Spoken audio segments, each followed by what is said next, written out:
በከተማው በተጀመሩ ሁሉን አቀፍ የልማት ስራዎች ምክንያት ከመኖሪያ ቀያቸው ለሚነሱ የህብረተሰብ ክፍሎች ምትክ ቦታ በመስጠትና ካሳ በመክፈል የተጣለበትን ኃላፊነት በተገቢው እየተወጣ ያለ ተቋም ነው የመሬት ልማትና አስተዳደር ቢሮ። በዚህም በርካታ የልማት ተነሺዎችን በተገቢው አስተናግጃለሁ፣ ለቀሪ ተግባራትም በተያዘው በጀት ዓመት የተለየ ትኩረት ሰጥቼ እየሰራው ነው ያለን የለሚ ኩራ ክፍለ ከተማ ቅርንጫፍ ጽህፈት ቤት ነው።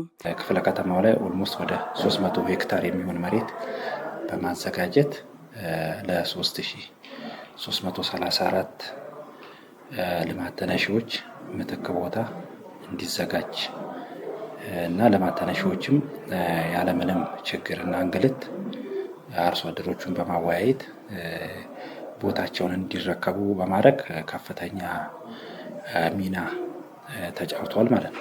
የአገልግሎት ቀን ተብለው በተለዩ የሳምንቱ 2 ቀናት በለሚ ኩራ ክፍለ ከተማ ተገኝተን ከተገልጋዮች ጋር ጥቂት ቆይታ አደረግን። እቴንሽ ቶሎሳ ቡልቻ እባላለሁ። ለምን ጉዳይ መጣሽ?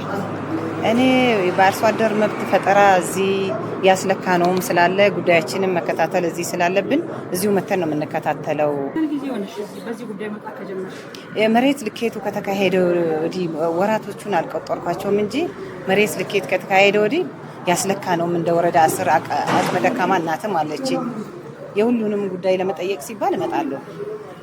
እየተመላለስሽ ነው እንግዲህ እንዳልሽ ረጅም ጊዜ ነው እና ምን ልሳለ አገልግሎት እያገኘሽ ያለሽ በምን መልክ ነው? ጉዳያችን ብዙ ከመሆኑ አንጻር በአንዴ ሊጠናቀቅ የሚችል አይደለም። እንደዚሁም ደግሞ የህዝብ ብዛት አለ በአርሶ አደር መብት ፈጠራ ላይም እንዲሁም በመሬት ዙሪያ ብዙ የህዝብ ብዛት ይሄን ተጠቃሚነትን የሚፈልግ የመሬት ነገር ባንዴ ስለማያልቅ ነው እንጂ የተመላለስኩት የኔ ጉዳይ በመርዘሙ ምክንያት አይመስለኝም። እና አሁን እኔ የራሴን ወስጃለሁ፣ የመኖሪያ ቤቴን ወስጃለሁ። እንዲሁም ሌላ የእርሻ ቦታም የነበረኝ ወስጃለሁ። ሌላ ደግሞ የቀረኝ ሌሎች የድርጅት የግጦሽ ምናምን ያሉኝ ነገር አሉ። እነሱንም በማለት የልጆቼንም እንደዛ በሚል ጉዳይ በመብዛቱ ነው እኔ የመመላለሴ ምክንያት እንጂ እዚህ ጋር መስተንግዶ በማጣት በመጉላላት አይደለም። ፍቅረ ማርያም ጌዲዮን ኢካርታ ለማውጣት ምን መልክ አለ? በጣም ከሚገባው በላይ ጥሩ ነው። እኔን ያጋጠመኝ ነው የምልሽ። በተቻላቸው መጠን ሰው ለመርዳት ነው የሚሞክሩ። ሲስተም ጉዳይ ልክ ነው፣ አንዳንዴ ሳይሰራ ሲቀር ነው እንጂ ያው በደንብ ነው አንድል የሚያደርገው። እሺ፣ ስሜ ኢባ ዳባ እባላለሁ። ወረዳ 9 አርሶ አደር ነኝ። ልማት ተነሺ ነኝ። በኮሪደር ምክንያት ልማት ተነሺ ነኝ። ካሳ አልተከፈለንም፣ የገንዘብ ካሳ። እሱን ለመጠየቅ ነው የመጣሁት። አንደኛው ጎሮ ጋር የተነሳ ነው ካሳ አግኝተናል። ሳንነሳ ከወራት በፊት ቁጭ ብሎ አዋይቶን አማክሮን አርሶ አደም ከሆኑም ካልሆኑም ጋር ተመካክረን ህዝቡ የቱ ጋር ቢሆን ይሻላል፣ ቦታ የቱ ጋር ቢሆን ይሻላል ብሎ አማክሮን ሳይኮሎጂያችንም እንዳይጎዳብን ህዝቡም ያለ ፍላጎት እንዳይነሳ በረጅም ሰዓት አማክሮን ወሰነን ቦታ መርጠን የፈለግነው ስፍራ እንዲሰጠን አድርጎልናል።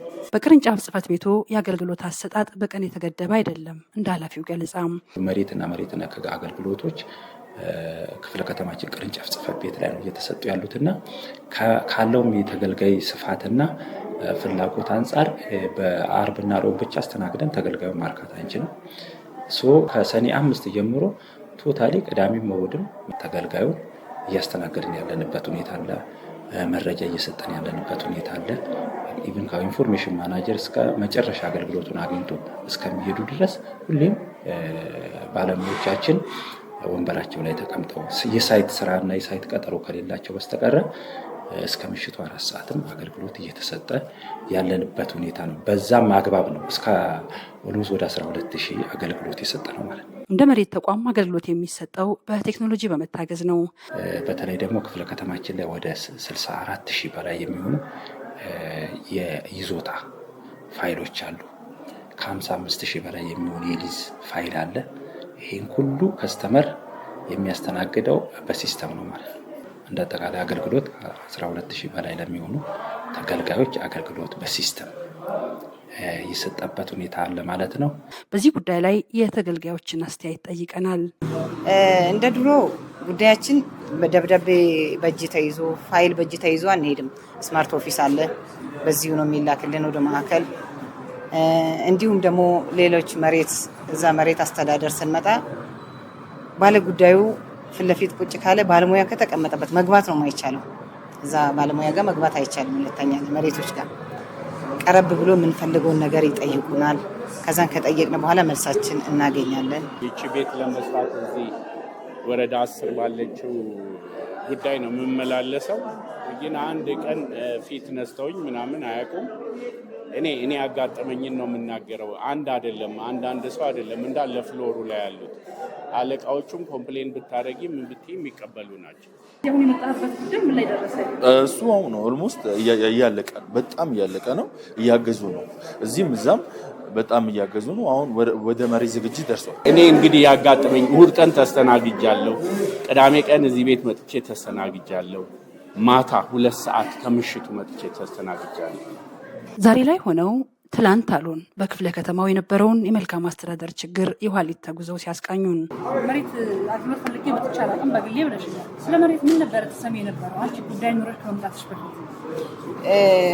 እኔ እንግዲህ እንደ አርሶ አደር አሁን የአርሶ አደር መብት ፈጠራ ሲባል ነው ከዚህም በፊት የምሰማው ታሪኮች ያው እዚህ ለሚኮራ ላይ እንትን አይደለም ጥሩ መሬት ላይ አስተናግዱም ምናምን የሚባል ነበረ በፊት የምሰማው። ክፍለ ከተማው በጣም ችግር የነበረበት ክፍለ ከተማ ነው። እውነት ለማውራት ለሚኮራ በጣም ኮራፕሽን የነበረበት ችግር አለበት እና አሁን ግን የማየው ነገር ከበፊቱ ጋር ምንም አይነጻጸርም። አሁን ላይ እከሌ ጋ ነው ባለሙያ እከሌ ባለሙያ ጋ ነው ያለው ብሎ ለመሬትም ሆነ ላይ ሞቶ ለሚጠይቁት ቢሮ ሲጠይቁ በደቂቃ ነው ተጠርቶ ይመጣል። ለምን እንዳመላለሳቸው ለምን እስካሁን እንዳቆየበት በቂ ምክንያቱን ይዘረዝራል ባለሙያው መጥቶ ማለት ነው እንጂ እንደ በፊቱ በቃ እዚሁ ነበረ የለም ተብሎ የሚወጣበት ምንም ምክንያት የለም። ኮራፕሽን የማይመጭበት ሰዓት ነው። ለምን በጣም አገልግሎቱን ሲስተም ኦንላይን አድርጎታል። አሁን ተቋሙ ኦልሞስት በጣም ለውጥ አለው። ለሚኩራን የበፊቱ ለሚኩራ አይደለችም። ቼክ ማድረግ ትችላላችሁ እናንተ። ህዝቡ እንደ ህዝብ እየተስተናገደ ነው። እውነት ለማውራት እኔም በራሴ እንዳየሁት ከሆነ ራሴ ወኪ ማውራው እንደ ህዝብ እየተስተናገድኩኝ ነው። አርሶ አደር ነኝ። እንደ ተነሺ ወረፋዬን ጠብቄ ማድረግ በሚጠበቅበት በመመሪያ በህግ መሰረት እየተስተናገድኩ ነው ያለው። እንዲሁም ደግሞ ቢሮዎቹን እንዳጠቃላይ ለመቆጣጠር ካሜራው ስላለ ሰው የበዛበት ባለጉዳይ የበዛበት በካሜራ ስለሚታይ ተነስቶ መሬት አስተዳደሩ ምንድነው ችግራችሁ እዚህ ጋር ለምን ሰው በዛ ብሎ ይጠይቃል። እኔ በጣም በቃ እኔም ሳሉ ሌሎቹም ይሄን እድል ዘንድሮ ነው ያገኘነው። ይሄን እድል አሁን ነው ያገኘነው። ምክንያቱም ካርታ ለማግኘት ለኛ እንደ ሰማይ ነበር የሚርቀን። እኔ አንድ 10-15 የተለያየ ሰው አጋጥሞኛል። በዚህ በመጣሁበት ብዙ ለውጥ አላየሁም። ሁሉም ለመርዳት ነው የሚሞክሩት። የተቻላቸውን መርዳት ነው የሚሞክሩት። ስፔሻሊ አሁን የምናወራው ያለነው ሰከንድ ፍሎር እና እዚህ ፎቅ ላይ እዚህ ጋር ያሉት ማለት ነው። ወደ ላይ አልሄድኩም አላውቅም። አርሶ አደሮች ነን እኛ አርሶ አደሮች ነን። ከዚህ በፊት በጣም እየተነሳን ከለውጡ በፊት በጣም እንቸገር ነበር። ከለውጡም በኋላ በጣም እንቸገር ነበረ። ግን ሞር አሁን በምንቸገርበት ሪዝን በጣም አገልግሎት አናገኝም ነበር። የአገልግሎት ክራውድድ ነበረ በጣም ሲበዛ። ግን አሁን ላይ በጣም የተለየ ነገር ነው ያለው። የእውነቴን ነው የምልሽ። በጣም ቁጥጥር አለ እያንዳንዱ ነገር ላይ። ህዝቡ አሁን ቢጨው የሚሰማ አካል አለ። ድሮ ግን የሚሰማ አካል አልነበረውም።